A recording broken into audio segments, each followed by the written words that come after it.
लाहौर पे आज नजर रखें।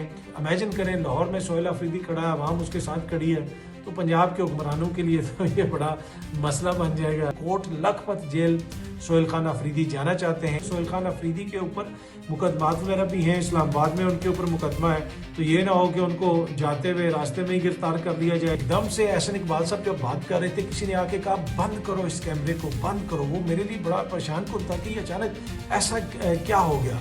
अस्सलाम वालेकुम, उम्मीद है कि आप सब लोग खैरियत से होंगे। सबसे पहली और सबसे इंपॉर्टेंट खबर, आज सोहेल खान अफरीदी लाहौर जा रहे हैं। लाहौर में उनकी बड़ी इंपॉर्टेंट एंगेजमेंट्स हैं। वो कोट लखपत जेल भी जाने की कोशिश करेंगे।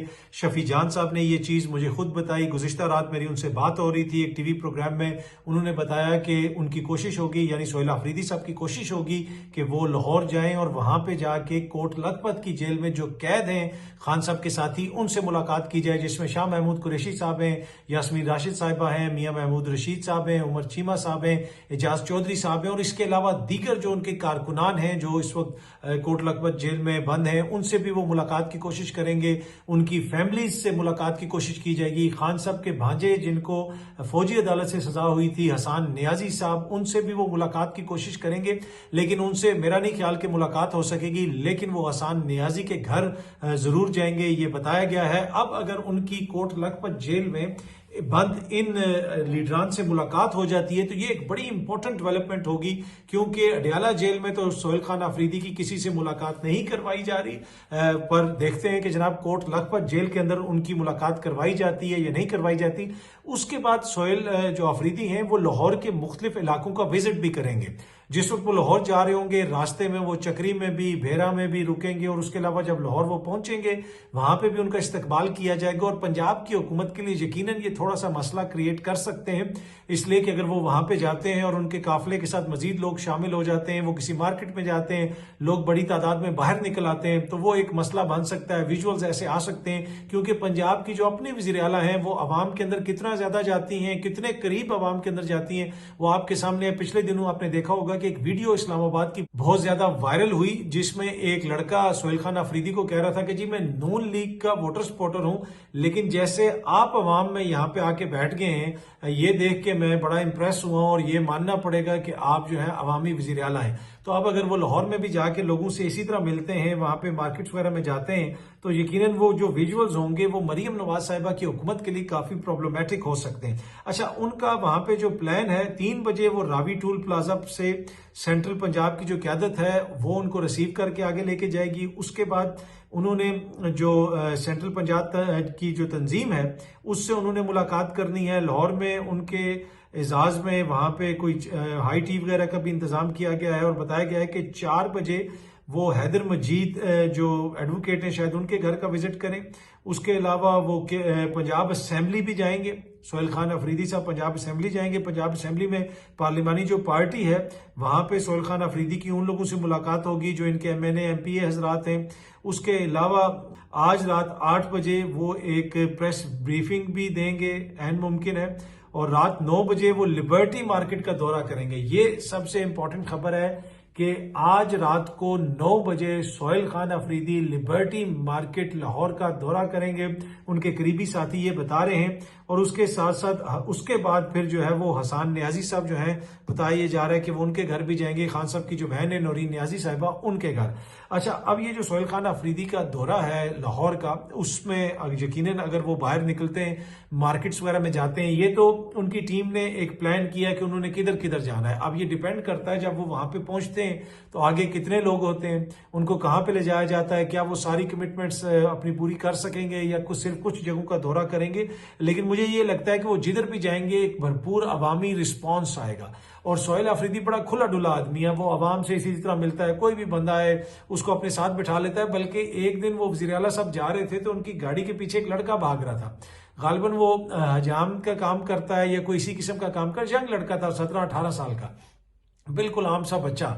और वो गाड़ी के पीछे भाग रहा था, तो उन्होंने कहा यार ये कहीं गाड़ी के नीचे आ जाएगा, जिस तरीके से इतना रश है, ये भाग रहा है। उन्होंने गाड़ी रोक के उसको गाड़ी में बैठा लिया सोहेल अफरीदी ने। साथ उनके शाहिद खटक भी बैठा था। शाहिद खटक ने उसकी कोई वीडियो वगैरह भी बनाई, और वो वीडियो अभी भी शाहिद खटक के पास होगी। और वो जनाब वो बीच में वज़ीर आला की गाड़ी में वो लड़का, जिसके कपड़े भी मेरे ख्याल में ऐसे होंगे कि बहुत सारे पाकिस्तान के हुक्मरान तो उससे हाथ मिलाना भी पसंद नहीं करेंगे, उसको उन्होंने अपनी गाड़ी में बैठा लिया। तो वो सोहेल अफरीदी बड़ा खुली डुली पर्सनैलिटी का बंदा है। जो भी बंदा जाता है उससे वो इज्जत से बात करता है, हाथ मिलाता है। जब उसने सहाफ़ियों से मुलाकातें की, आपने देखा कि हर तरह के सहाफ़ी को बुलाया, और जितने सहाफ़ियों को उन्होंने बुलाया, क्या आज तक किसी और सूबे के वज़ीर आला ने सहाफ़ियों को इस तरह एक्सेस दिया? मरियम नवाज साहिबा पंजाब के अंदर है, क्या उन्होंने कभी किसी सहाफ़ती महफिल के अंदर इस तरह लोगों को बुलाया है और एक्सेस दिया अपने तक? उनकी तो वज़रा जो है वो भी टीवी प्रोग्रामों में नहीं आती। अब शफी जान जो है वो एक तरह से वज़ीर इत्तलात है खैबर पख्तूनख्वा का। क्या पंजाब की वज़ीर इत्तलात आके कहीं पे लोगों का सामना करेंगी? टीवी कितने टीवी चैनल्स में वो लोग आते हैं, वो तो बड़े लिमिटेड से महदूद सी जगहों पे आते हैं। पर एनीवे, अब जो लिबर्टी उन्होंने जाना है, सोहेल खान अफरीदी ने दीगर जगहों पे जाना है, जब अवाम के अंदर उनका इंटरेक्शन होगा तो उससे काफी ज्यादा तनकीद होगी पंजाब की हुकूमत पे।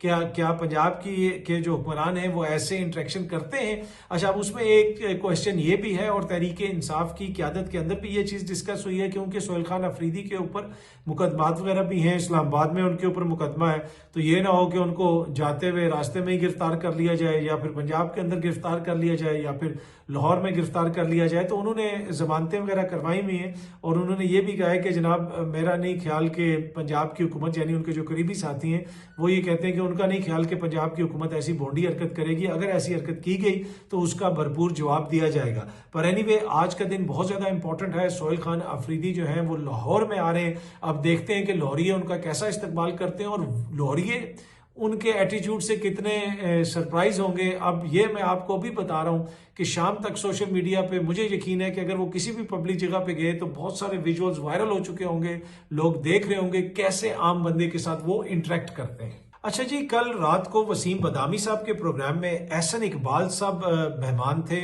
वसीम बदामी साहब से बात कर रहे थे, और मैं वो प्रोग्राम देख रहा था।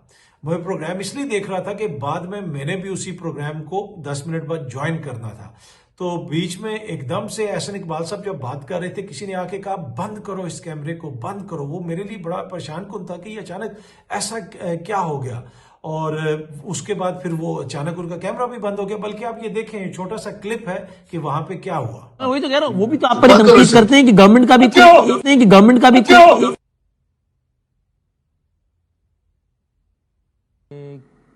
कोई मुझे नहीं मालूम, शायद आई डोंट नो। जी, आपने देखा, अब पता नहीं वहां पे क्या हुआ, किसने उनको आके कहा कि ये बंद करो। बड़ा अजीब सा लगा। इवन के वसीम बदामी सब परेशान हो गए। उन्होंने कहा जी पता करें, एवरीथिंग ओके है।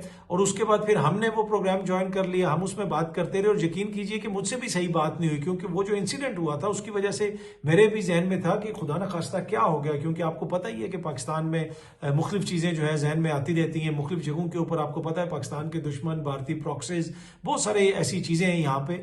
पर एनीवे, जब हमने प्रोग्राम ज्वाइन किया उसके 10, 15, 20 मिनट के बाद फिर एहसन इकबाल साहब ने दोबारा बीच में प्रोग्राम ज्वाइन कर लिया। वसीम बदामी साहब ने हमें शुक्रिया किया, और उनसे उन्होंने गुफ्तगू की, और उनसे पूछा कि सब कुछ ठीक है? तो उन्होंने कहा ठीक है।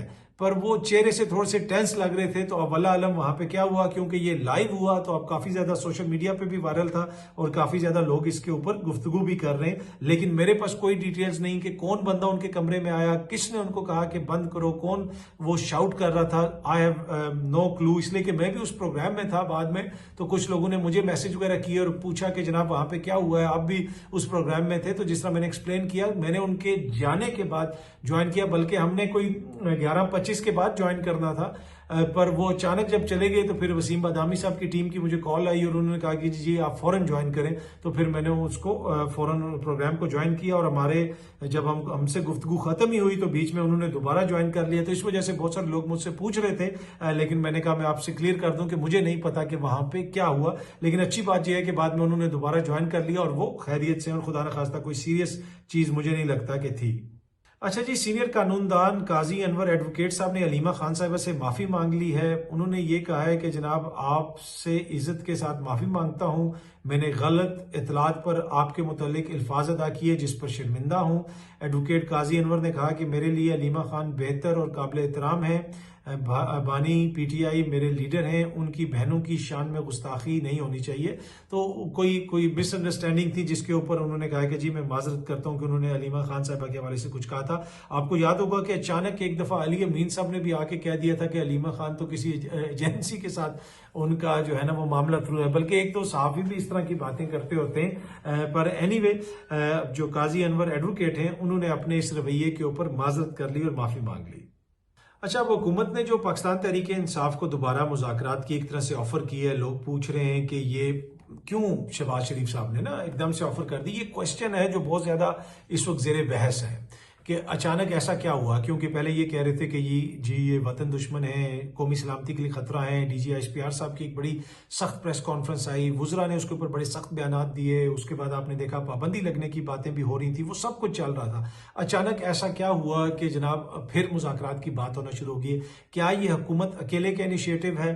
मुझे नहीं लगता कि ये सिर्फ हुकूमत का इनिशिएटिव है। सीनियर जो सहाफ़ी हैं नुसरत जावेद साहब, उनका भी मैं क्लिप देख रहा था, वो भी अपने प्रोग्राम में ये कह रहे थे कि यकीनन हुकूमत को कहीं ना कहीं से गो अहेड मिली होगी। तो मुझे ये लगता है कि खान साहब को इंगेज करने के लिए हुकूमत ने आपस में मुशावरत की होगी, हुकूमत के जो दोस्त हैं या दीगर जो इदारे हैं उनसे भी बातचीत हुई होगी और यही फैसला किया गया होगा कि इमरान खान साहब को इंगेज किया जाए, किसी तरीके से चीज़ों को काम डाउन किया जाए। ऑल दो कि हुकूमत तासुर ये देती है कि जी वो हर चीज़ बड़ी मजबूत हो गई है और अब हमें किसी किस्म की बातचीत की जरूरत नहीं है। और कुछ सहाफ़ी भी बार बार ये कहते हैं कि जी वो अब हर चीज़ इतनी सीमेंट हो गई है, इतनी मजबूत हो गई है, इतनी जड़ें पकड़ गई है कि अब वो जरूरत ही नहीं है। ना वो कोई एहतजाज मसला है, अगर एहतजाज होगा तो तब भी कुछ नहीं होगा, अगर वो कुछ और करेंगे तो तब भी कुछ नहीं होगा। हर चीज़ को जो है निज़ाम कंट्रोल कर सकता है। लेकिन मुझे ये सूरत हाल नहीं लगती। मैंने आपको जिस तरह पहले भी बताया कि कोई भी हुकूमत हो 3 साल के बाद उनकी पावर कम होना शुरू हो जाती है। और इस वक्त जो हुकूमत तकरीबन 60% पे ऑपरेट कर रही है, जब ये आए थे मामला तो और 3 साल एक बड़ा पूरा टेन्योर होता है। समटाइम जो इंपॉर्टेंट ओहदों पे तैनातियां वगैरह होती हैं वो भी 3 साल के लिए होती हैं। तो 3 साल के अंदर भी ये लोग जो नून लीग और पीपल्स पार्टी की हुकूमत है, ये 3 साल के अंदर भी खान साहब की सियासत को उस तरह इररेलेवेंट नहीं कर सके। और अब इनको भी इस चीज़ का अंदाजा है कि जिस किस्म की आवाज़ें उठ रही हैं, अक़वाम मुत्तहिदा से ऊपर नीचे 2 बयानात आना, आलमी सतह के ऊपर बहुत सारे मीडिया हाउसेस की जानिब से इस चीज़ को कवर करना, वजह वही है कि मामला काफ़ी ज़्यादा तूल पकड़ गया। और वही बात जो कल रात को भी मैंने अपने व्लॉग के अंदर आपके साथ शेयर की थी कि हुकूमती दानिश्वर जो है ये कहते हैं कि जी इमरान खान जो है अपने किसी साथी की बात नहीं मानता और साथियों की हिम्मत नहीं है कि अंदर जाके उसकी मर्जी के बगैर कोई या उसकी मर्जी के खिलाफ कोई मशवरा दें। भाई मसला ये है कि वो अंदर है ना, वो मैंने रात को भी कहा था अगर वो जद्दा या लंदन में बैठा होता तो फिर शायद वो दूसरों की बातें सुन लेता।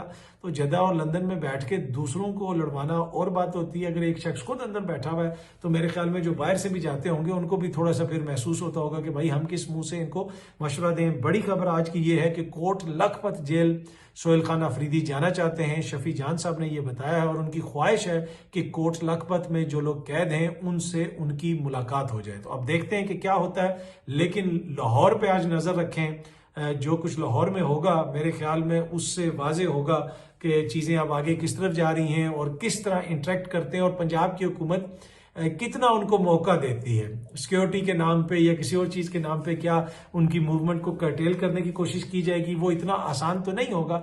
लेकिन अवाम के बीच में से लाहौर के अंदर इमेजिन करें, लाहौर में सोहेल अफरीदी खड़ा है, अवाम उसके साथ खड़ी है, तो पंजाब के हुक्मरानों के लिए तो ये बड़ा मसला बन जाएगा, इसलिए कि वहाँ पे तो ये रिवाज इतना ज़्यादा नहीं है। एनीवे बहुत जल्दी आप सब दोस्तों से दोबारा मुलाकात होगी। Thank you very much.